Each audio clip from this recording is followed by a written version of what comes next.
এমন ভাবে নামাজ পড়ো মনে করো এটাই হতে পারে জীবনের শেষ নামাজ। আজকে থেকে প্রত্যেকবার আল্লাহু আকবার বলার সময় এটা ভাবতে পারবো না আমরা যে হতে পারে এই নামাজটা আমার শেষ নামাজ।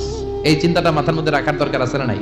সাহাবারা যখন মরুভূমিতে নামাজ পড়তে দাঁড়াতেন, আকাশের পাখিগুলো এসে সাহাবাদের মাথার মধ্যে বসে যেত। মরুভূমির পাখিগুলো মনে করতে এগুলো খেজুর গাছ। কি মনে করে বসতো? কথা বলে না, জোরে কন।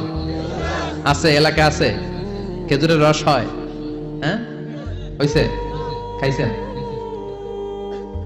পাখিগুলো মনে করতে এগুলো খেজুর গাছ, কারণ সাহাবারা নড়ে না, চড়ে না, ডানে বায়ে তাকায় না। খেজুর গাছ যেদিন ঠায় দাঁড়িয়ে থাকে, সাহাবারা ঠায় দাঁড়িয়ে থেকে নামাজ পড়তেন। চিল্লায় কোন আল্লাহু আকবার।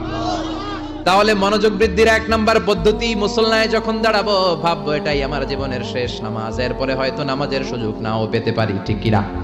2 নাম্বার পদ্ধতি হলো নামাজের মধ্যে আহকাম এবং আরকান গুলো ধীরস্থির ভাবে আদায় করতে হবে। তাড়াহুড়ো নামাজ